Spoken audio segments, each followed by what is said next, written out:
Good morning, everybody. Ooh, that's loud. How's it going? Very happy to be here in Houston. Thank you, Andy, for the kind intro. Thanks, Greylog team, for having me here. So we're going to talk about, let me get the clicker, ransomware. All right. As Andy mentioned, I worked in the government for a while, and it was very interesting at the time to think about how we would set the laws of the land to do cyber defense, right? Something we're all working on every day. And I wanted to kind of walk you through the experience I had, as Andy mentioned, in the Senate, in the White House, and the boards I've been on, and how that played out. And then I'm going to introduce Mike. But give me a few minutes before we do that, and we'll have a little chat here about what's happening today, what the Secret Service is doing. And we'll have some time for questions at the end. So please write down your questions. Give us your tough ones at the end. All right, so let's jump in. What is ransomware? I think most of you guys know this, but just in case you don't, let's see. All right. Ransomware is malicious software, malware, which denies access to a computer system, encrypts data usually, or exfiltrates data. Exfiltrate means steal the data and take it somewhere else you don't want it to be. All right. Now, non-encrypting ransomware, just to get techie here, locks your computer screen and restricts access to files. Encrypting ransomware, a different type, prevents computers from being booted in a live environment at all, usually by encrypting the master boot record. All right, so these are bad guys installing malware on your computers and locking them up so you can't use them. You read about this in the news. Now, what happens next is the criminals that did this send a ransom note, right? Just like they do in normal hostage situations. Now they'll send a ransom note to you via email or to your computers demanding a ransom payment. They hold the data hostage until the ransom is paid in exchange for a decryption key so you can get your data back, get your systems back and running. Okay. Now, paying the ransom does not guarantee that you'll regain access to your computers. Also does not guarantee that they'll delete your exfiltrated data. They might still, keep your data and sell it on the dark web. But you're gambling, I got this ransomware attack, I got this ransom note, what should I do? All right. Now, this is a big deal. It turns out this is a global business now, and I'm going to explain how we got here. But the White House last year released the following quote, and I wanted to just read this for you. Ransomware incidents have disrupted critical services worldwide: schools, banks, government offices, emergency services, hospitals, energy companies, transportation, and food companies, all affected by ransomware attacks. Attackers have targeted organizations of all sizes, from small to big, regardless of where they're located in the world.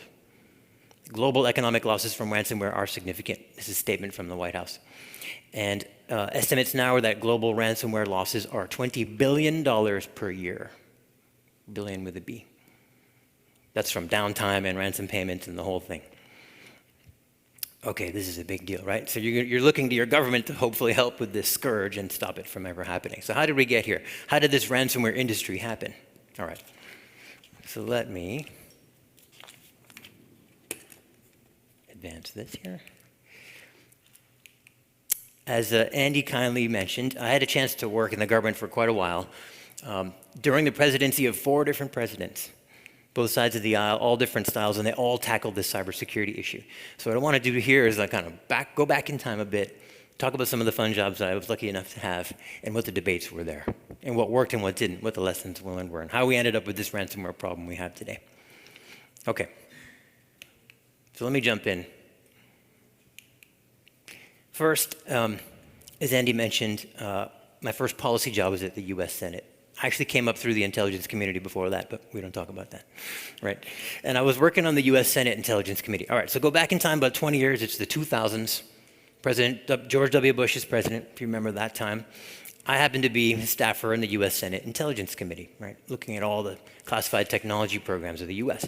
Cybersecurity just starts being a topic of interest at that time. These senators hadn't focused on this word cybersecurity at all before that. They didn't know anything about it.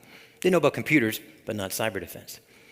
Now, here's how this actually came up as a topic in DC in the first place. The Intelligence Committee. The leadership started briefing the president every morning, hey, there's this cyber attack thing happening. It's not just terrorist attacks and hurricanes and missiles you need to worry about in your intelligence briefing. There's also these cyber attacks happening.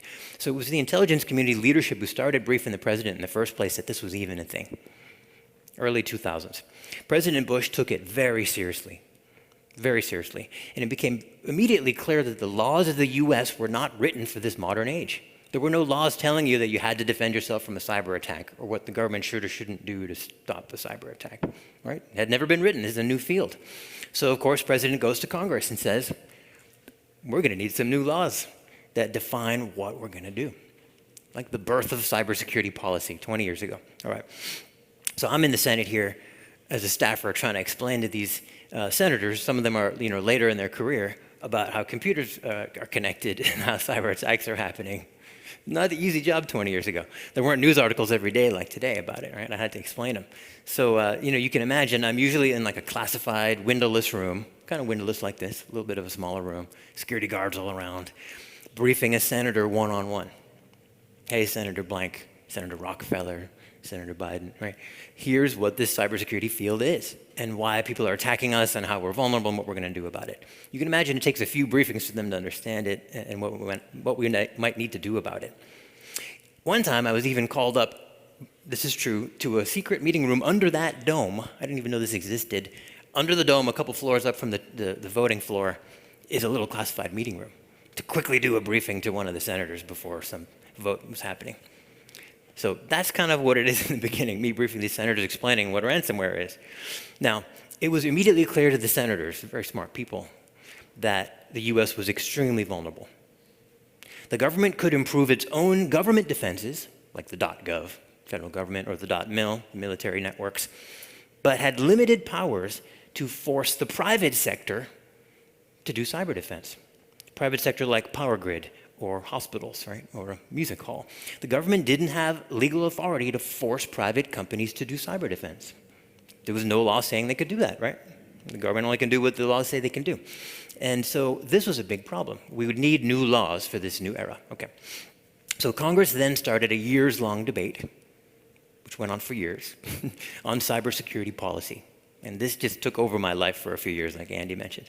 And that would really set the whole nation on the path we're on today, with some pros and cons.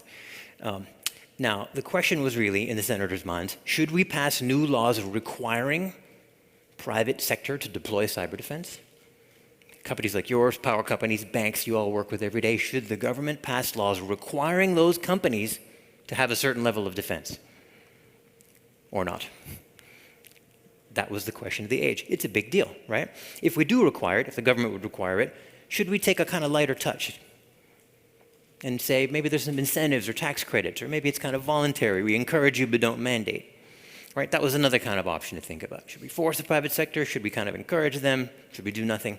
That's what the senators had to decide. 100 senators had to decide that over the next few years. Okay, so here's what happened. We started having congressional hearings, but not the kind that you see on TV. These were classified hearings, because remember, all the information's coming up from the intelligence community.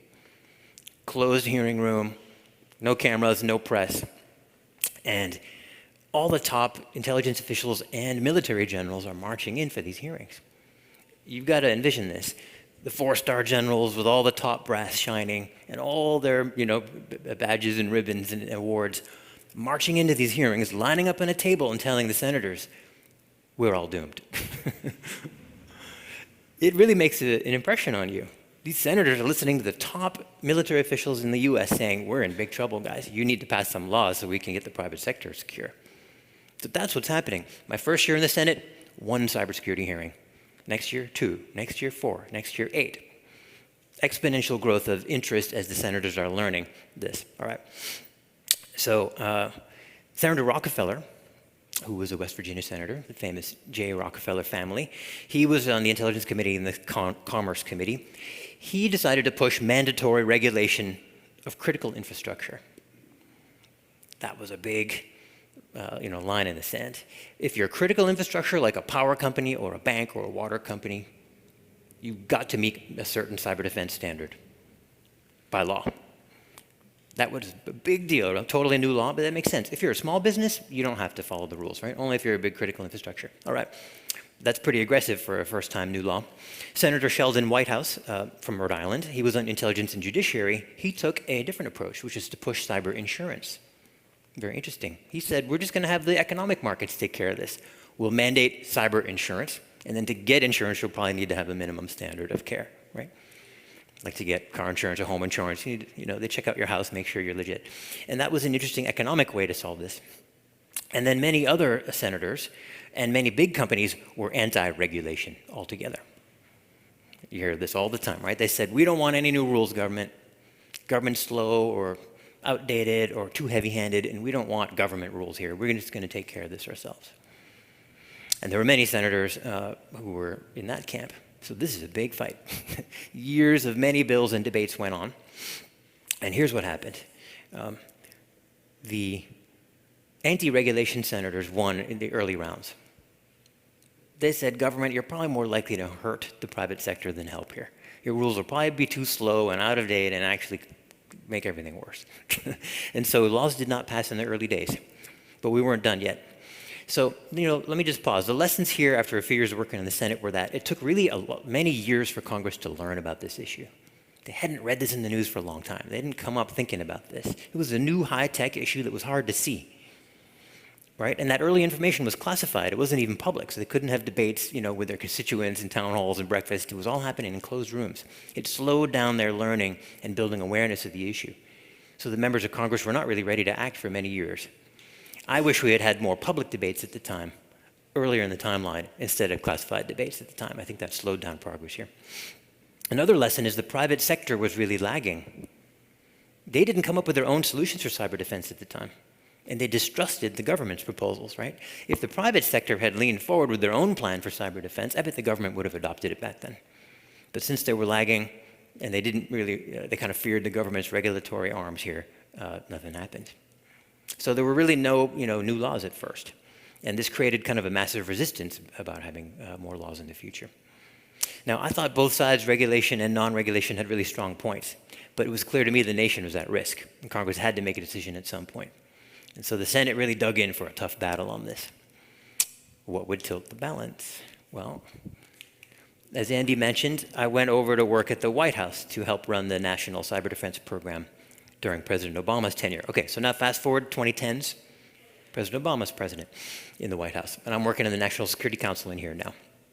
So on my first day of work, literally, there's a situation room meeting.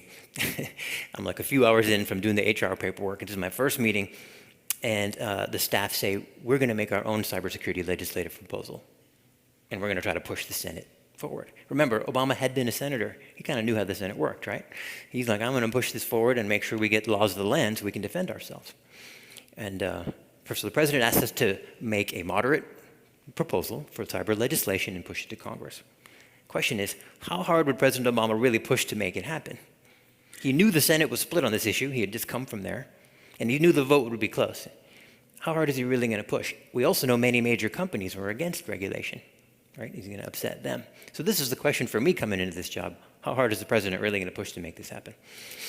So in this meeting we had later in the Situation Room, after I brief him on power grid security, which is a big concern, he said, use some political capital to his whole West Wing staff and get this done.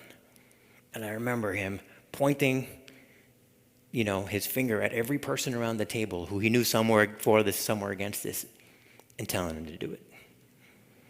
And that's it. We launched the cyber legislative proposal. It was a big PR thing in 2011. He went to Congress to start lobby to pass this law, which was a moderate proposal.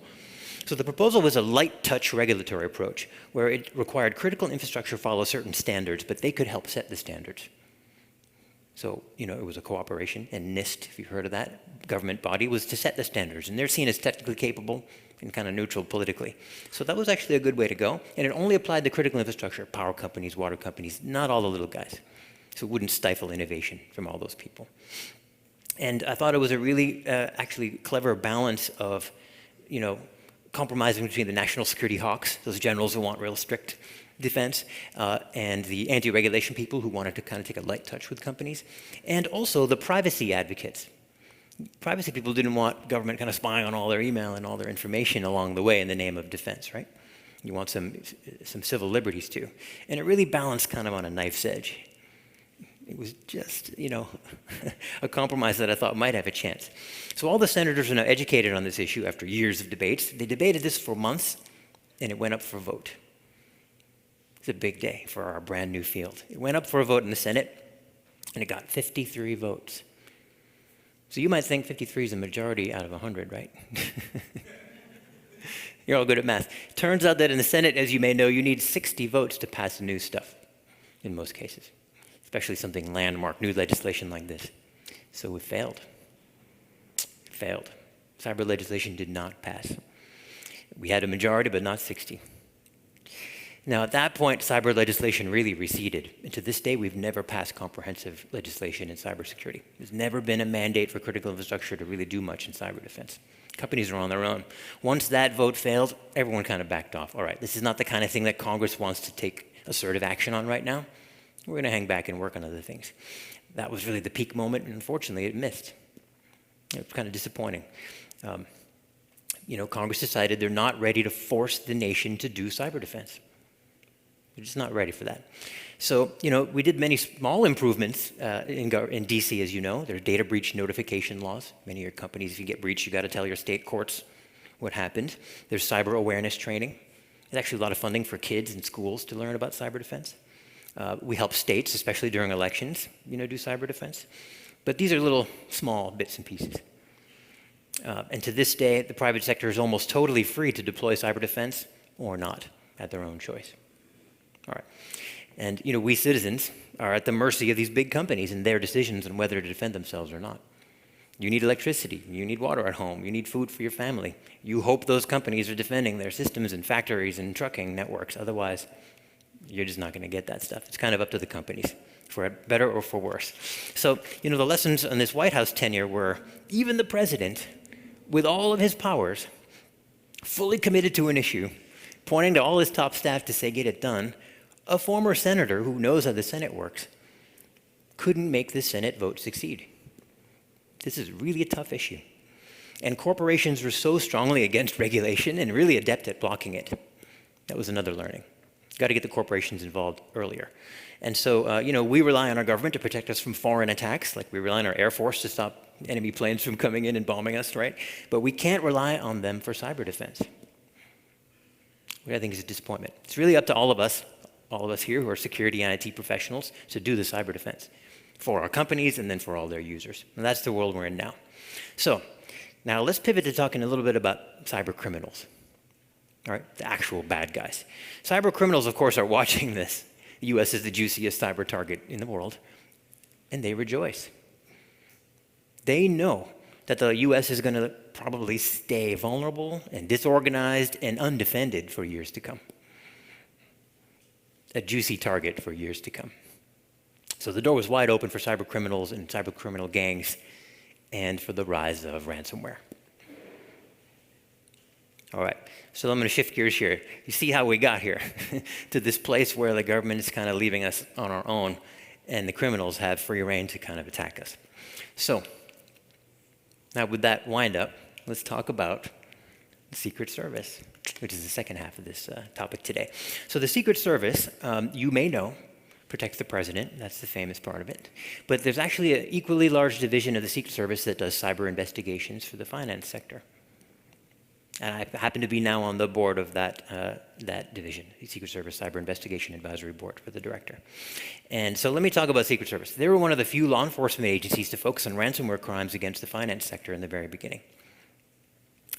Quick history.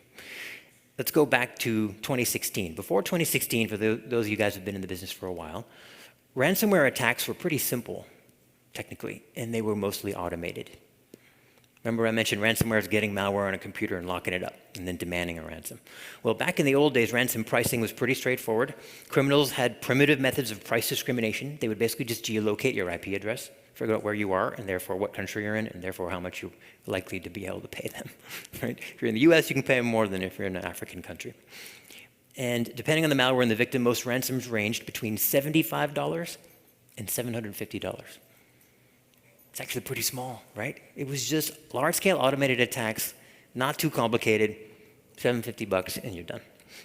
And the ransom demands were take it or leave it. They wouldn't call you and negotiate with you, right? They would just say, here's the ransom, pay it or not, and that was it. And there were rarely long negotiations. When I was in the government watching this, it was quick. All right. Now, when ransomware demands were really low, it was all about scaling up. If you're a cyber criminal, you just wanted to have lots of these little ransomware payments coming in. All right. And so we saw scale up.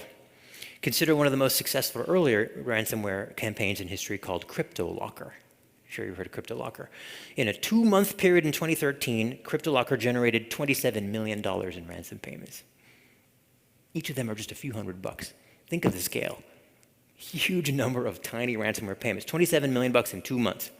We were able to trace that through law enforcement. And the malware had several innovations in it that became the hallmarks of modern ransomware: robust encryption algorithms and using Bitcoin as the payment mechanism. So CryptoLocker really advanced ransomware a bit.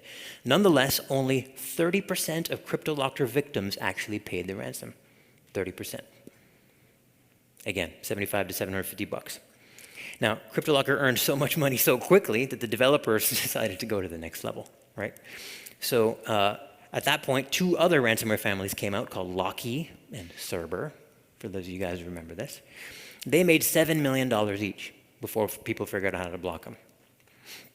All right, so now let's fast forward. Between 2016 and 2019, cybercriminals shifted away from these automated small ransom campaigns to targeted extortion operations. Big shift, right after the legislation failed, right? It makes sense. They decided to get much more aggressive. And they started establishing their own complicated criminal organizations and businesses, way more sophisticated than before. They started using pressure tactics and protracted negotiations as well to get their money. This made the ransomware gangs much more disruptive and much more profitable, and eventually attracted the attention of the real big organized crime groups around the world, who all created cyber ransomware attack divisions. Okay, so in 2018, 81% of ransomware attacks were now on large businesses instead of individuals. They shifted from just like attacking you for $75 to attacking businesses and asking for more. Between 2017 and 2019, the Drydex botnet launched BitPaymer, big ransomware tool. In 2018, the TrickBot banking malware group created Ryuk, which I'm sure you've heard about, R-Y-U-K. And then in 2019, April, the Gand Crab ransomware group spun off to create R-Evil, R-E-V-I-L, which is one of the most famous ransomware gangs now in the world. All these 3 groups specialized in targeted extortion of companies. Okay. Now, today, 8 of the 10 top ransomware groups make more than $10 million a year, because we trace the money. And the number one, REvil, is making $100 million a year. This is in ransomware payments. Crazy, right? The total value of cryptocurrency received by ransomware addresses that we're tracking with law enforcement grew from 25 mil in 2016 to 700 mil last year when we tracked the payments. This is big business. This is really ransomware industry. All right, so let's fast forward to the 2020s. Something interesting happened. The ransomware groups started purchasing products and services to make their attacks easier and more profitable. Increasing specialization we see across different stages of the ransomware lifecycle, and this is the rise of what we call the ransomware as a service model, RAAS, ransomware as a service, where you can buy parts of your business as a service in the dark web. So in the RAS structure, ransomware as a service, a core group of criminals manage a ransomware payload. A different group outsources the deployment to get the malware onto your computers. Those are called affiliates. And then a different group actually processes the payments. There's also different groups who do HR and actually recruit people, and they have paychecks, twice a month. It's just like a real business. According to an interview given by a REvil ransomware gang defector to law enforcement, at one point they had 60 affiliate groups carrying out attacks on behalf of REvil. That's how they got up to 100 mil a year. 8 of the 10 leading ransomware groups last year employed an affiliate model, like franchising, to carry out their attacks. Very sophisticated. Another data point, a recent leak of internal comms from the Conti ransomware group says they had 100 salary employees who they paid twice a month through virtual currency. They had vacation policies for their hacker employees. They had an actual HR department and 24/7 tech support. It's a real business, very sophisticated, well-run business, And unfortunately, the government has allowed this to happen. All right. Another thing that happened in recent years is they started attacking critical infrastructure. This always gets me, I get most upset about this. Colonial Pipeline, you guys know this well. Big pipeline from here up to the north. 5,500-mile-long pipeline of refined oil products was hacked last year. I'm sure you read about this. The Colonial Pipeline was not able to stop it. They decided to pay the hackers which was the dark side criminal group based in Eastern Europe, $4.4 million in Bitcoin. And you may remember, the president announced the next day, we got the pipeline back up and running because everyone was worried about gas prices. Big deal, right? During the peak of the COVID-19 crisis, ransomware groups deliberately targeted hospitals and healthcare groups in the US. One attack on United Healthcare, one of the biggest health insurance companies in the country, simultaneously hit 250 healthcare facilities of theirs in the US. And that group had access to more than 400 other smaller healthcare providers in the United Healthcare network and was threatening to attack them simultaneously during COVID. Government not in a position to force the company to up their defenses, right? Okay, there's a lot of bad news, right? So, let me just end this here. Today, the ransomware obviously is a significant threat to the US economy and national security. What's the government role to stop ransomware? Well, there's three factors here. Why is this happening? One, there's a vast pool of security-poor organizations, a vast pool of easy targets. I hope you guys are elevating the security of your companies, right, and telling your peers to do the same thing. But there's a vast pool of easy targets, and that's not going to change much because the government's not going to force companies to do defense. It's up to them. Second thing is poorly regulated monetization, cryptocurrency. It's easy to move the money around with Bitcoin and cryptocurrency. The government is not clear on whether they're going to regulate crypto either. They're not pushing hard on that either. The third reason this is happening is the criminals' ability to evade law enforcement by exploiting jurisdictional boundaries, basically hiding in countries that won't prosecute them. Eastern Europe, Southeast Asia, commonly. All right, now, law enforcement, there's some possibilities here. This is a government function. We're going to talk about the Secret Service in a minute. They have those powers to go find and arrest the bad guys. So let's dig into the US Secret Service role as one of the leading law enforcement orgs here in going and finding those bad guys. And we're very fortunate to have today a special guest, Mike Alvarez. And let's sit down and chat with Mike. All right.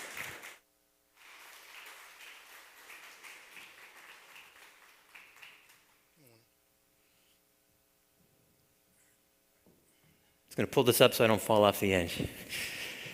Thank you for joining us, Mike. Thank you for having me. All right.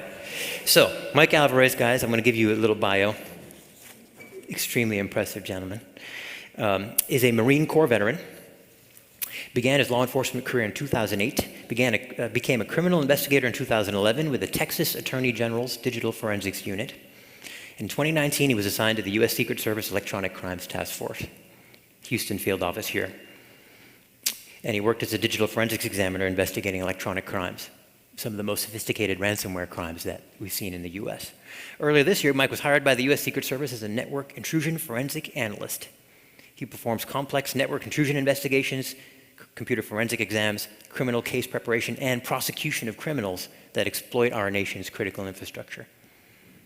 Basically, Mike is a cyber first responder for the Secret Service, which I think is so cool. Mike graduated from St. Edward's University with a BA in Criminal Justice and from Angelo State University with a Master's in Homeland Security. Thanks for taking a little time out of your day, Mike, to be with us. Yeah, thank you. All right. So what we're going to talk about now that you understand the backdrop here, is what the Secret Service tactics are to defend and respond to cyber attacks.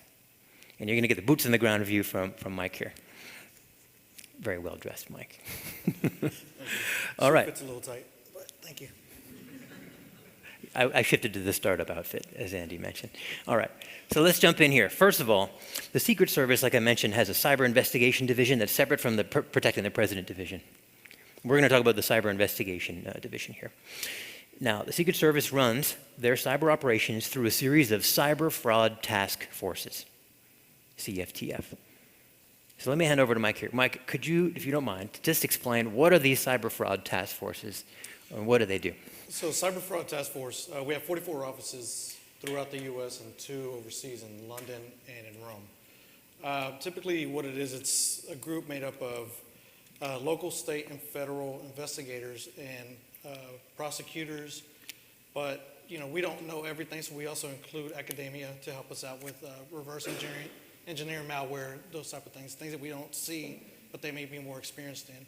So it's kind of a collective group to kind of try to identify, prevent, deter, mitigate, and investigate cyber crimes. Great. So these are really the centers of excellence. This is the concentration of talent in the Secret Service to go respond to cyber crimes. And as you can see, they're all over the country, including one here in Houston, like I mentioned, and a couple overseas too. So you might think the Secret Service is just based in DC, protecting the White House.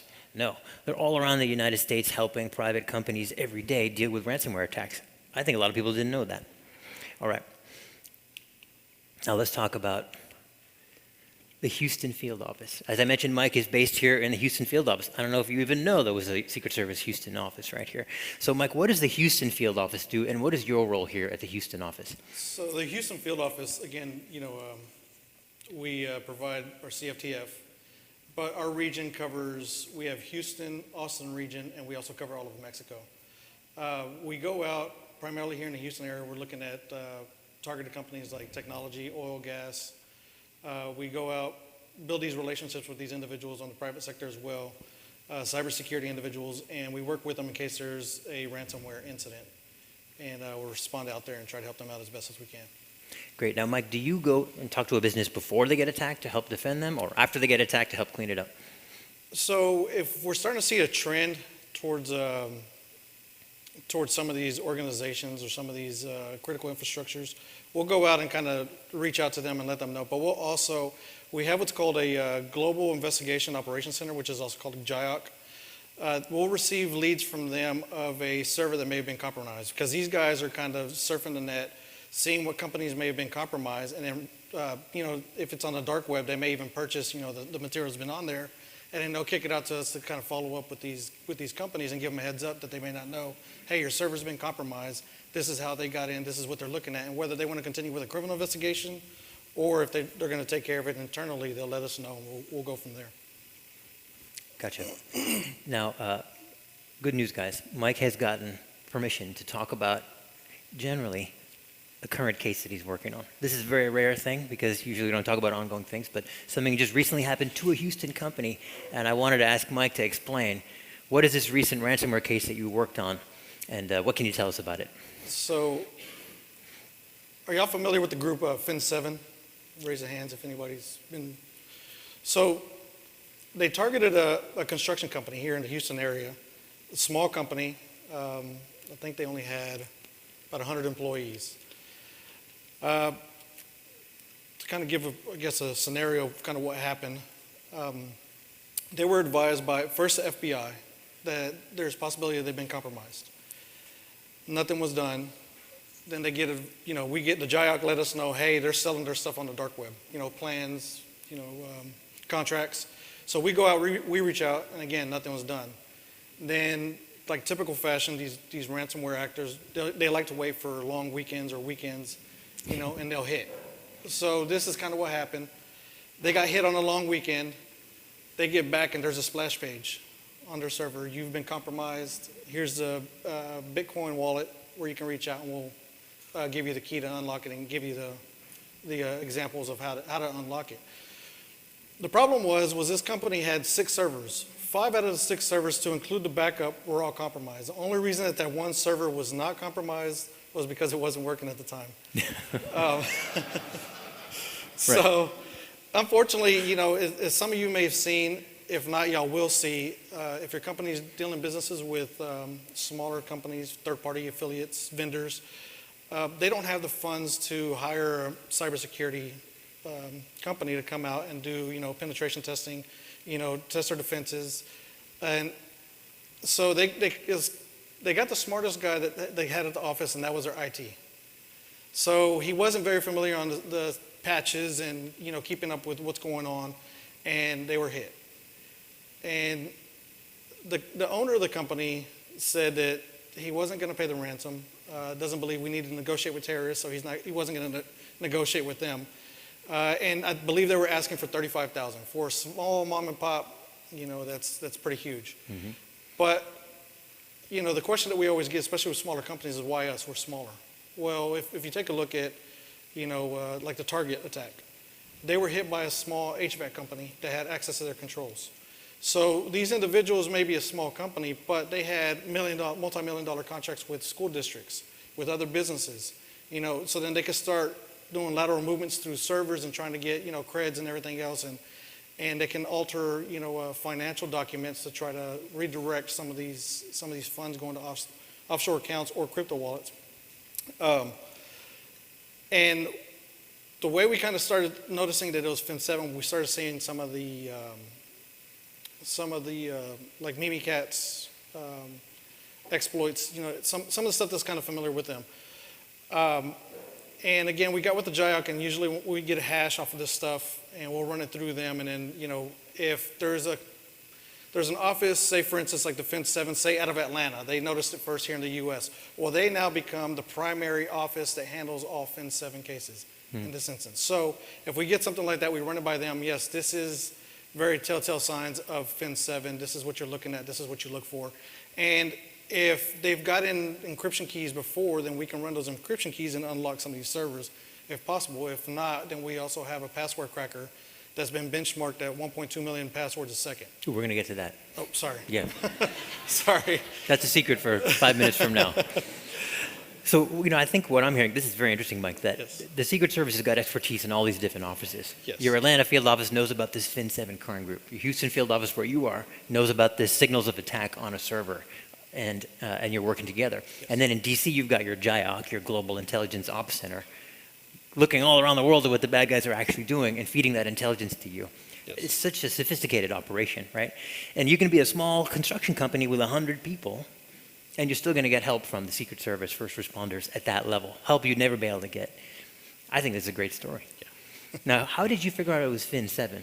You said it was some of the hashes on the servers? Yeah, so initially, FBI had noticed that it was Fin7.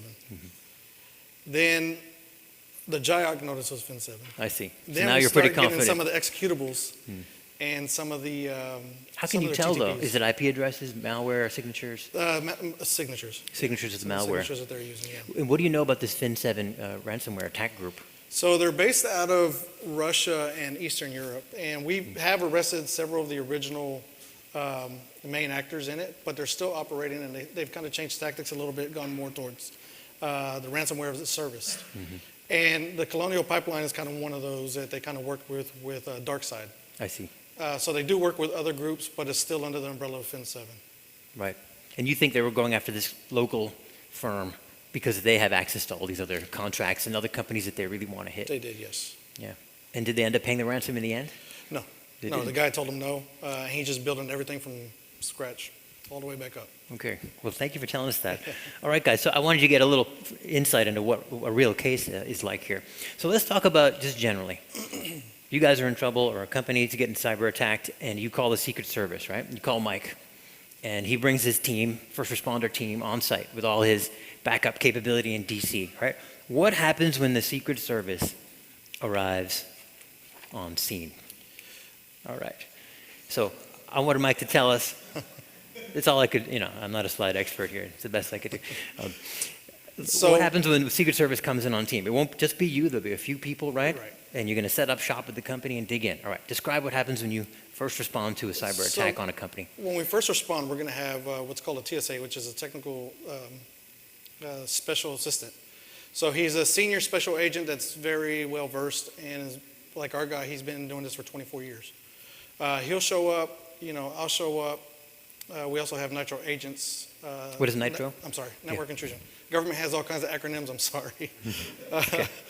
So we'll show up and we'll assess the situation. But before we show up, we kind of got to get the legal stuff out of the way. We have to get consent. We'll usually send a consent form ahead of time to get a consent form in order to have access and be able to do what we need to do. And this can kind of cause some hiccups, especially if it's a larger company or third-party vendors on a server or cloud server, because they might not have, they might not want to give access to us. And let me just pause here. The comments I made before, the government does not have authority to go to the private company because those laws didn't pass. I'm trying to connect those dots here, right? They have to agree voluntarily to allow the government to help them. They have to sign a consent form. They might say, I don't want the government involved in my cyber attack, and then the government has no ability to get involved and help. I think that's just unfortunate in making things harder. But when the company does agree, then Mike and his team are on site. Yeah, Please. there are a couple examples of when the consent may be thrown out the window. We're going to go in as critical infrastructure, and if it's a money mule account, if it's funding overseas organizations or criminal organizations here. We still get the legality of it out of the way with search warrants, but usually we want consent with everybody. That way they understand kind of what's going on, what we're going to be asking for. And we work with everybody. We're not, hey, we're going to hold on to this secret stuff. No, we're going to work with you guys because you guys are the experts on your systems. And we're going to let you know, hey, we found this exploit, we found this port open, or what it was that we kind of identify was a point of access. So then we're going to ask for log files. We want to try to get it down to day 0 as much as possible and kind of work from there. And if user accounts are compromised, if admin creds were compromised, we kind of want to know that, what servers were affected, what exactly was taken, hash files. And how many of your technical people are on site? I'm trying to imagine this. So it depends, right? Typical cyber answer, it depends. We do train state and local individuals as well in network intrusion cases because, sometimes, for instance. So state and local would be like the Houston police? Yes, Houston okay. police, They Harris might come County, with you, okay. Texas DPS. We can have them come out with us as well, depending on how large the attack was, or depending on how many people we have available. Because, for instance, we have United Nations coming up, so all of our agents are kind of being pulled to that for protection purposes. So it might be one person, it might be a group of people. Exactly. Yes. From different jurisdictions. Yes. And when you get all this data, log files, signatures, you share it with the FBI, right? Yes. We'll also share it with CISA. We do communicate with one another, but again, we don't do this for fanfare. We're not going to be coming out with the media. We're not going to be doing press releases. Now, if the AUSA, which is the Assistant U.S. Attorney, if they decide to do a press release, it's usually with their arrest or something like that, or just to make the public aware kind of what's going on. But we, as a service, typically will not. But we will share with our other federal law enforcement partners to kind of see what they've experienced, if they have experienced it, what steps are taken to try to mitigate this and kind of deter and try to investigate it. I think this is pretty powerful. You're a small business in Houston, you call the first responders, now you have the power of the Secret Service, the FBI, CISA in Washington, all their global intelligence capabilities helping you with your ransomware attack. Amazing, you have access to it, you just have to call Mike and then sign the form. All right, so I know the other thing that happens when you're on site is you ask the company to set up a war room, Yes. right? And this is a picture of Washington, D.C. war room. What is this war room that you ask the company to set up after a ransomware attack? So a war room, typically, this is where we're going to start doing the 5 W's, the who, what, when, where, and why.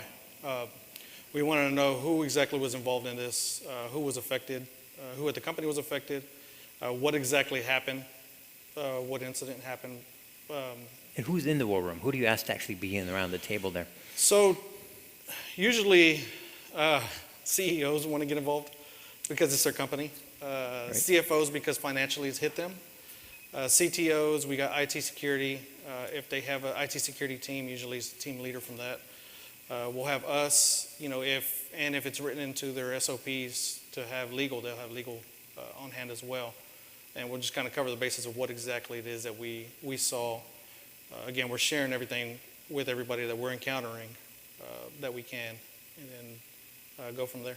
And how long is this war room going on? Is it overnight? Is it a week? Is it a month? It can vary. It can certainly vary. What do you typically see? Typically, I'm seeing about a week. Whether they're there, say a CEO, he may not have time to be there every single meeting, but he'll, either ask somebody to be there in his place or do like a Teams or some kind of virtual meeting to be there as well. So this whole company's ground to a halt for a week, while all these people, the executives in the company, from finance to legal to CEO, and your team are all working together to deal with this. Yes. It's fascinating. All right, now let's talk about the remediation. Okay. So now let's imagine, right, you're the company that got attacked. Your computers were all locked up. There's an ugly, hacker screen on your computer saying we demand lots of money, and you're deciding what to do. Secret Service is now on site. They found the malware. They see the encryption, and they're trying to decrypt it. Because if we can decrypt it, then you don't have to pay the hackers and you can go on with your business, right? If we can't decrypt it, we got to look at other places. So in what scenarios can you actually decrypt the ransomware with your Secret Service capabilities? And in what scenarios you can't? So some scenarios would be if this has been a previous attack and we have the decryption keys. Again, like you saw it from a different attack? Yes. And you already had the same decryption key? Right. Or say we reach out to, for example, the Atlanta office. Atlanta's like, hey, this is similar to this. try this encryption key, and we'll try to get it up and running. Or I'll talk about the password cracker. I was coming next. Okay. Sorry. But your point there is like a different office might say, oh, we have the FIN7 decryption key. Yes. You call that other secret service office. They give you the key and it actually works. And boom, your target company's unlocked right there. Yes. That's great. That saves the whole day, right? And then you can close the war room and get back to work. Yeah. Some scenarios it doesn't work is, unfortunately, for this construction company, we had nothing to go off of. They were already starting to rebuild their servers. They have to get back up and running. Right. So they started from the bottom, going back up. Okay. Now, I've been waiting for this part. What if you you don't have the decryption key, but you want to use a password cracker?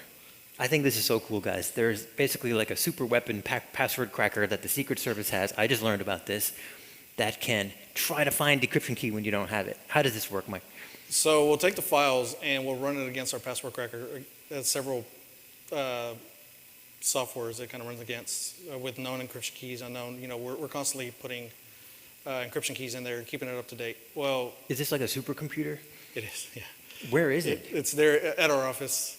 You have a supercomputer in your Houston office? It's running 8 graphic cards. It costs quite a bit of money, but it's like a government-only thing. It is, yes. A government-only password cracking supercomputer in Mike's office. 1.2 million passwords per second attempts. So, depending on the sophistication of the password or the encryption key, I mean, obviously, it can take quite a while. So it's just brute force trying 1 million passwords a second. Yes.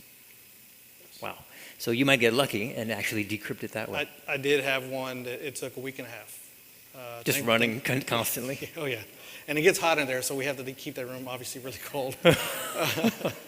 Which is nice in Houston, whenever it's really hot outside, you just kind of sneak in there to cool off a little bit.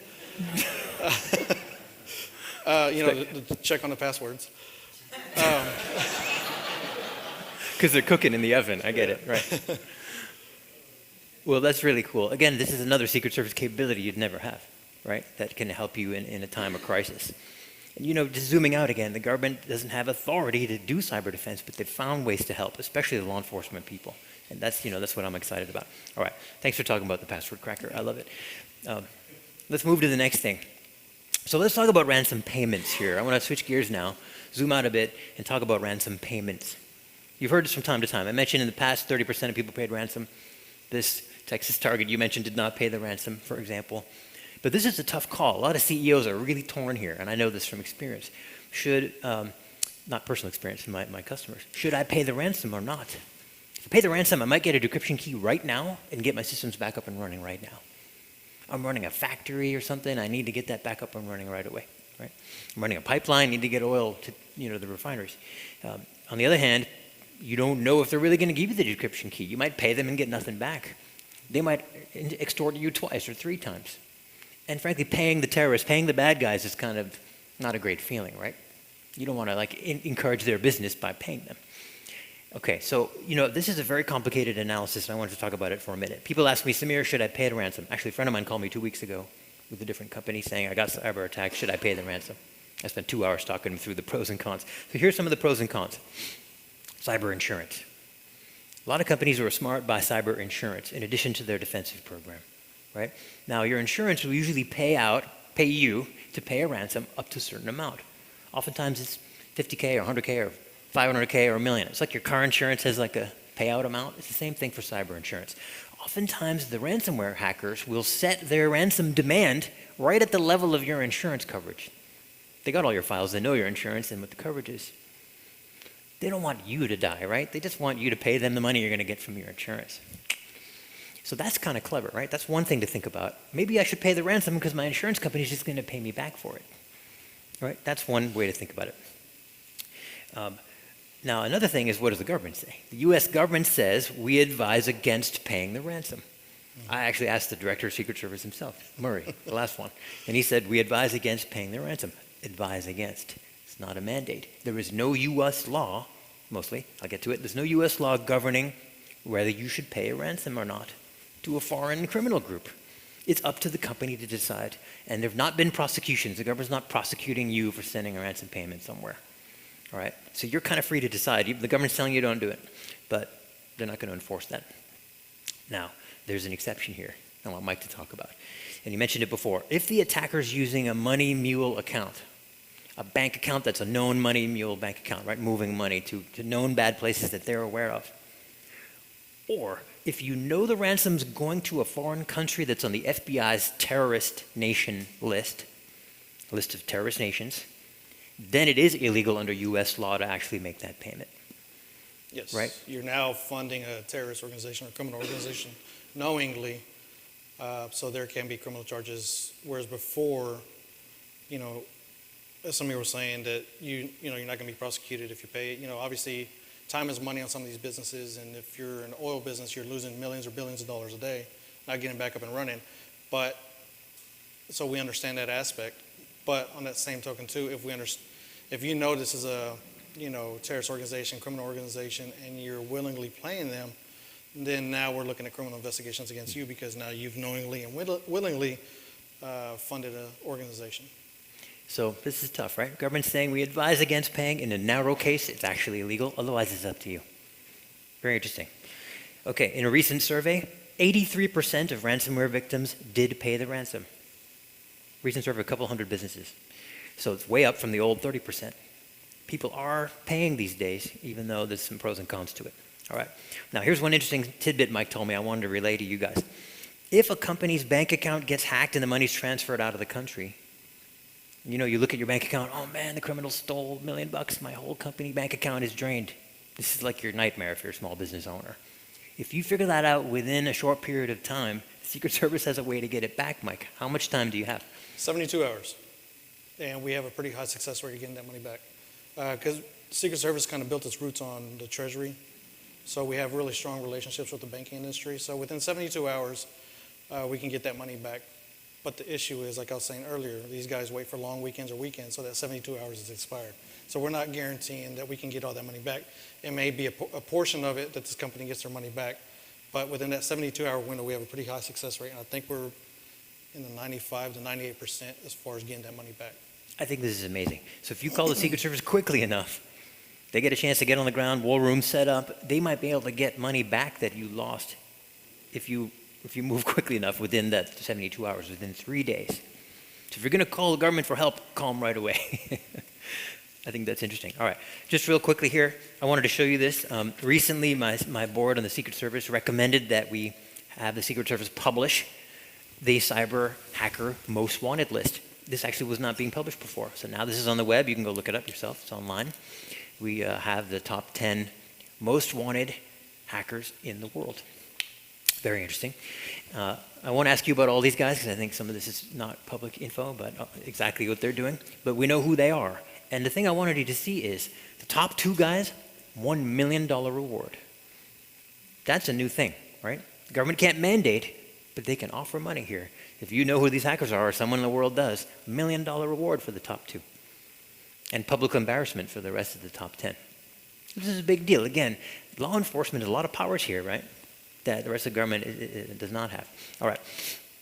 Now, I want to talk about this one case. Now, this is a case that was announced earlier this year, so this is public, so Mike's allowed to talk about this.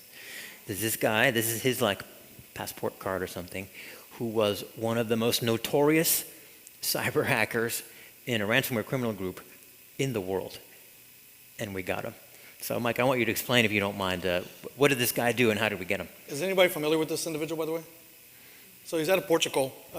Diogo Santos Coelho. Portuguese, and Coelho, if you translate it, means bunny, by the way. So he was the facilitator and administrator for raidforms.com. And if you're not familiar with that, that's, it was almost like a marketplace for hackers to go buy creds, buy bank accounts, buy stolen information. And this individual was running that. Millions of people were affected. So the Secret Service, again, we have the JIOC, and we also have an intelligence section as well. An intelligence section that, even though these individuals aren't being arrested right away due to, extradition laws or whatever, countries that don't want to work with us, our intelligence section, we do have a fugitive unit that kind of monitors these guys waiting for movement to kind of come out of country. So they kind of worked this guy a little bit and convinced him to leave and come to the UK. Well, as I mentioned earlier, we have a CFTF office in London. So we convinced him to come out to the UK, and there we were able to arrest him, and it impacted quite a bit of people. I mean, we're talking millions of people, banks, personal information, everything that was kind of being sold on this marketplace. So we didn't arrest this type of individual, but we also, that's a tactic that we use as well with the Fugitive, is we're monitoring these guys and waiting for them to leave their host country for vacation. They have all this money, they've gotten all this money from ransomware. Well, they don't want to spend it on the sunny beaches of Russia. We're going to wait for them to kind of leave country to a friendly country and then, kind of snatch them up. We do have a case where I believe at the time he was the number 2 hacker in the entire world. Well, he didn't want to spend his time in Russia, so he came down for some Mai Tais and pina coladas. But when the plane landed, we already knew he was going to be there, so we had a plane right next to it. That host country immediately said he was not allowed there and decided to kick him off for the next plane out, which just happened to be the plane that we were in. So we kindly walked him to the next plane and extradited him back to the U.S. That's an example of kind of how we go after these guys. I think this is brilliant, right? There's some foreign countries who are harboring these criminals purposely, intentionally, out of our reach. But the Secret Service has some brilliant tactics to track their movements and grab them when they get to a friendly country. So we got this guy. Really happy about that. Thanks for telling us that story. All right, so a couple more things, and we're going to do some Q&A, guys. So let's talk about how to defend yourself. We can talk more about this at lunch and in the breaks too, but how are you going to defend yourself? Well, there's some obvious tactics here about keeping yourself clean, like basic hygiene, like having a shower every day. There's things you should do to keep your company clean too. Mike, what are the top tips that you give companies about how they can defend themselves from ransomware attacks? Some of the stuff is, keeping up with the patches, educating your employees, and it sounds simple, but this is stuff that's constantly overlooked, and then usually whenever we make a scene, it's, the patches weren't there, ports were open, employees, were compromised through phishing emails. So, kind of testing them out with that as well, sending out the phishing email tests kind of helps open up the eyes a little bit of the employees. Because there's a saying in the Marine Corps that you're only as strong as your weakest link. So if you're not educating, the secretary up front, and she's getting a phone call saying, hey, from a ransomware person saying, hey, I just got John Smith, the CEO, said that I'd be a great candidate. Can you mind taking a look at my resume before I submit it, to make sure it meets all the criteria? She clicks on it, malware is infected. So if she's not familiar, and that is the real case, that's the construction case as well. That's a tactic that was used. Those are kind of some of the big takeaways. Obviously, educate everybody, test them, and keeping up with the updates and the patches and kind of what's going on out there.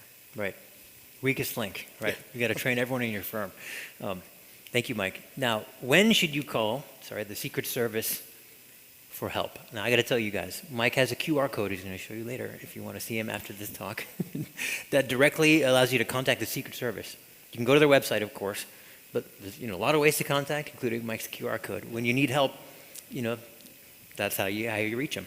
Now, if you guys call Mike or the Secret Service for help, before his team is there, what do you want people to do? There's a narrow window of time where you've called for help and they haven't arrived yet, right? Before the first responders are there.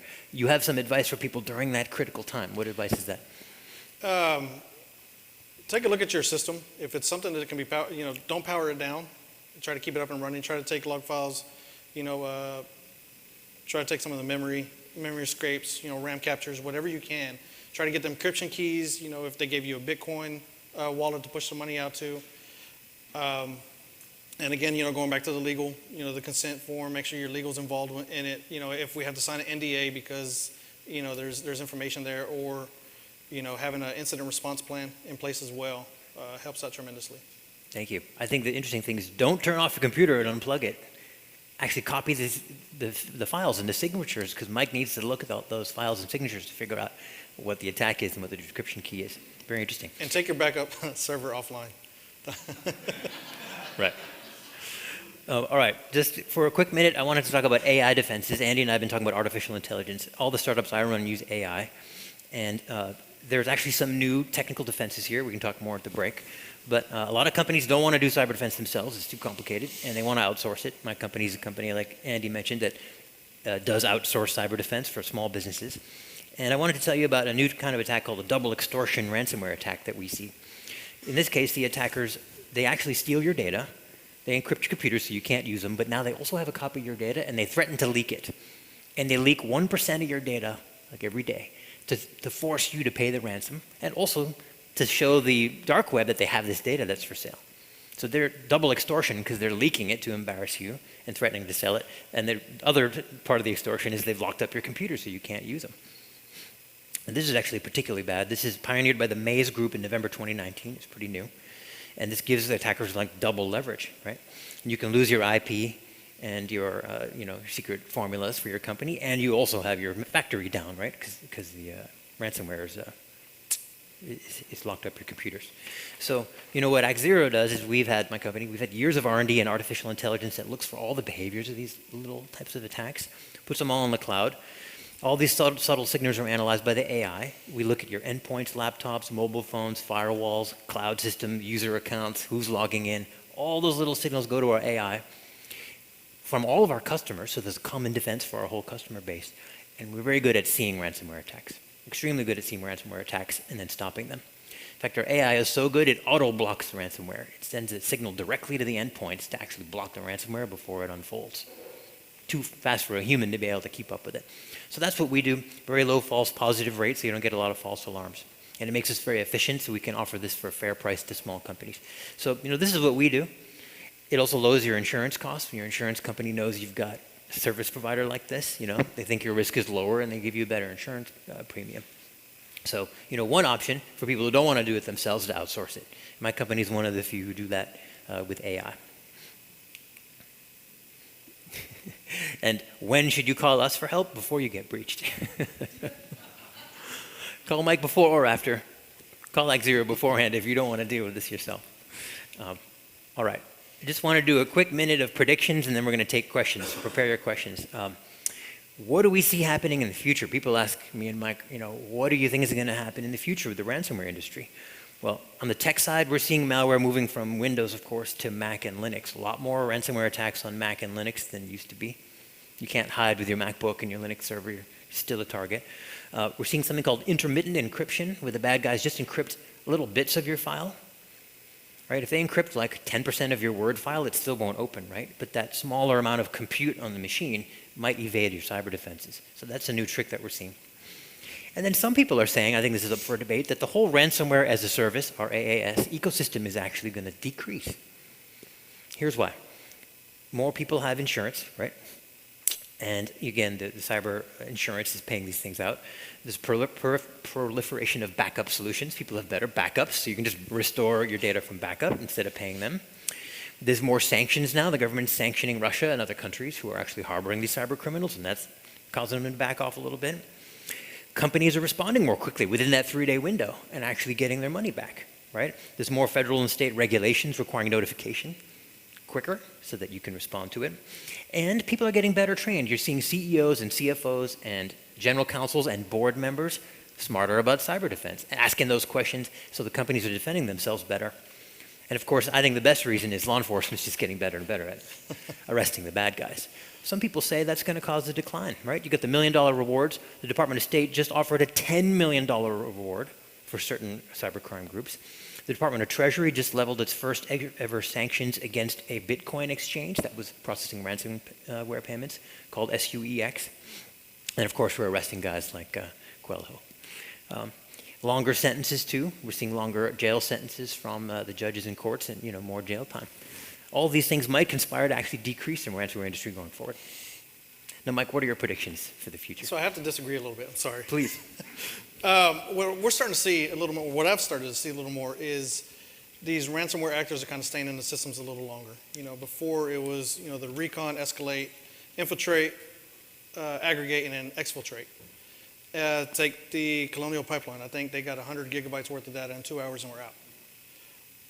This case that I told you about the construction company, what I failed to mention was it was over a period of 1.5 years that they were in the system, seeing what was going on, seeing what updates, if they did any updates to their systems, seeing what kind of AV they installed, and kind of working around that. So I think what I've been seeing is they're kind of staying in the systems a little longer, seeing what's going on, what updates are being made, or even trying to get more data as companies are kind of starting to, move a little forward and throwing things on cloud, or GitHub writing code. They're taking those codes and running with it.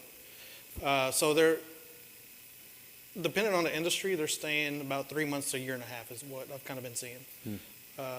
Staying in there. So we're not getting notified of, hey, this is going on, or even in some cases we don't get notified by companies that have been, attacked. But it's also interesting, like you were saying, some of these people being arrested with this whole Ukraine-Russia thing going on. Some of the Russian hackers, aren't on board with Ukraine being attacked, so Russia's kind of kicking them out, so they're losing their protection, and that's where our intel folks are kind of watching and waiting to snatch them up.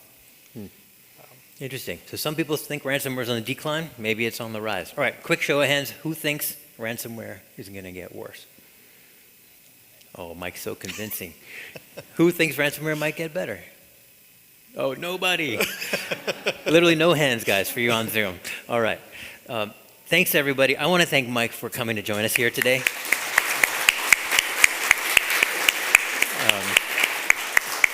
Mike's on-duty government employee took time out to be with us today, and I'm just really grateful. All right, I think we have a few minutes for questions. Hit us with your toughest questions. Sorry, I got lights right in my face. So you guys talked about intellectual property, and how do you investigate? I read a book a while back called Spy Schools by Daniel Golden, and they talk about intellectual property theft by nation-state actors. In this case, they gave a specific example, China. They had students in universities taking intellectual property. And how do you prevent that from happening whenever the keys are just given away freely? Go, please. Yeah. So I'll give you an example of a case that we're working where intellectual property was taken. It's horrible. It was a CTO who did this. She had access to all the information, all the updates, it's a startup business. So she was taking all this information. So obviously we don't know because she's doing it from the inside. She's the CTO. We find out after the company discovered it. And they worked with a third-party vendor, IR firm. And we worked with those guys as far as what exactly was being pulled, the log event files, timelines, topography, all that stuff. So we'll usually work with them, and I think they also worked with GitHub to try to get dates and times to kind of prove it. On the criminal investigation side of it, that's what we want, right? Was a crime committed? When was it committed? Was it knowingly and willingly? Are the elements met for a crime? So once we kind of gather all that, because you have to take a look at, in this instance, was it written in the contract that she can't take stuff out? Because she could say, oh, I was working on this stuff from home.